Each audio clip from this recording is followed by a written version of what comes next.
আসসালামু আলাইকুম। তাহলে অ্যাফারমেটিভ টু নেগেটিভ 6 টু 10 পর্যন্ত আজকের ক্লাসে আমরা শিখব এস এস থাকলে not less dot dot dot then হবে। তাহলে আমরা কিভাবে এটা সলভ করব সকলে एग्जांपलের মাধ্যমে দেখেন। আজকের ক্লাসে যারা আসলে কিন্তু পরবর্তী ক্লাসে এটা পাবে না, কেন? ওই ক্লাসের মধ্যে আমরা যেভাবে বোঝাই এটা বোঝাই দেওয়ার পর যাদের বোঝা আসে নাই আমি ধরে ধরে জিজ্ঞাসা করি কার বোঝা আসে নাই জিজ্ঞাসা করেন, আমি আবার সেম হইতে বলে দেব। আমি কখনো বিরক্ত বোধ করব না, আমার কাজ হচ্ছে বোঝাই দেওয়া, স্টুডেন্টের কাজ হচ্ছে বুঝিয়ে নেওয়া। তাহলে সকলে বোর্ডে দেখতে থাকেন। আজকের ক্লাসে আমরা শিখব এস এস থাকলে not less plus dot dot. Nabila বলছে স্যার এস এস থাকলে তো আমরা ডাইরেক্টলি নট লেস দেন বসাই দিতে পারবো না, আমি স্ট্রাকচার লিখে দিছি। স্ট্রাকচার হচ্ছে কি subject plus verb plus not less plus adjective plus then এরপরে অবজেক্ট। এখানে एग्जांपल দেওয়া আছে কি he is as tall as his brother. একটু বোঝার চেষ্টা করেন। তাহলে আমরা যদি স্ট্রাকচারটা মনে রাখতে পারি তাহলে আমাদের কখনো ভুল হবে না, একটু খেয়াল করেন। তাহলে হি হচ্ছে একটা সাবজেক্ট, না সাবজেক্ট দেওয়া আছে দেখেন। এরপরে দেওয়া আছে ভার্ব, ভার্ব মানে এম ইজ আর এগুলো ইজ আছে।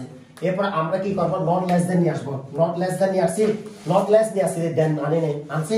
এই টল একটা হচ্ছে কি টল হচ্ছে লম্বা, লম্বা হচ্ছে কি অ্যাডজেক্টিভ, এই অ্যাডজেক্টিভ নিয়ে আসছি। এরপর আসছে কি দেন, এরপর দেন বসাইছি, ঠিক আছে। আর বাকি যেটা দেওয়া থাকবে এটাকে এক্সটেনশন বা অবজেক্ট বলে। কথা ক্লিয়ার বোঝাচ্ছে? এখন আমাদের ওইখানে রুলস আমরা করার সময় এভাবে পড়ি, কিন্তু আমরা করার সময় ভুল করে ফেলবো যদি স্ট্রাকচারটা জানা না থাকে। আমরা অনেকে লিখে ফেলবো কি নট লেস দেন, ঠিক আছে, এটা আনতে পারবো না। আমাদের মনে রাখতে হবে যদি স্ট্রাকচারটা মনে না থাকে জাস্ট একটা কাজ করবে কি নট লেস দেন লেখার পর আমরা অ্যাডজেক্টিভ নিয়ে আসবো, এরপরে দেনটা লিখবো। কথা ক্লিয়ার বুঝাচ্ছে? তাহলে দেখেন এরপর write the missing line for line affirmative দেখেন। This book is as interesting as that one. তাহলে this book লিখছি, এরপর আমরা কি করছি is নিয়ে আসছি। তাহলে as এর পরিবর্তে not less, interesting একটা হচ্ছে অ্যাডজেক্টিভ। এরপর আমরা as এর পরিবর্তে কি লিখছি দেই then, এরপর আর বাকিটা বসে গেছি। এরপর একটা সেন্টেন্স দেখেন she is as clever as her friend। তাহলে she is not less, clever হচ্ছে একটা অ্যাডজেক্টিভ। এরপর as এর কারণে then নিয়ে আসছি her friend বসে গেছে।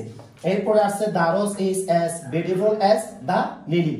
তাহলে এখানে দারস বসে ইজ বসে গেছে, এস এর পরিবর্তে নট লেস নিয়ে আসেন, বিউটিফুল একটা হচ্ছে অ্যাডজেক্টিভ।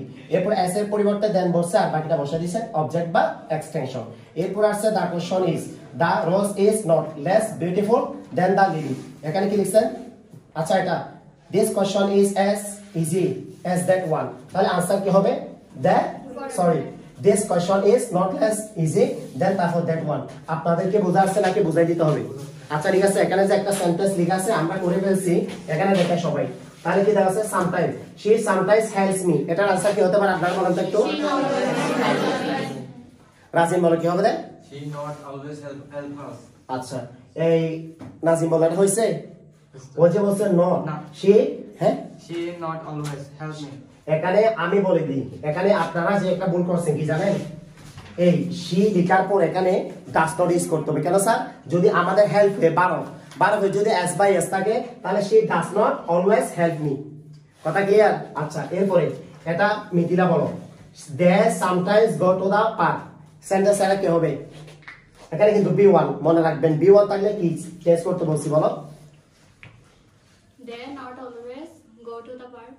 they do not আর কি, ঠিক আছে, not always go to the park।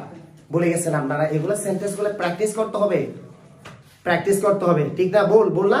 হ্যাঁ বল। আপনি দিকে ধরছেন কিন্তু আপনি যে মনে রাখেন না এখানে একটা বারফের শেষে এস বাই এস আছে। তাহলে এখানে she does not নিয়ে আসতে হবে, she does not always, তারপর helps me।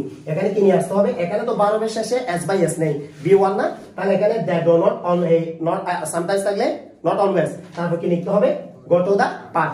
তাহলে they do not always, তারপর কি go to the park। কথা ক্লিয়ার বুঝাচ্ছে?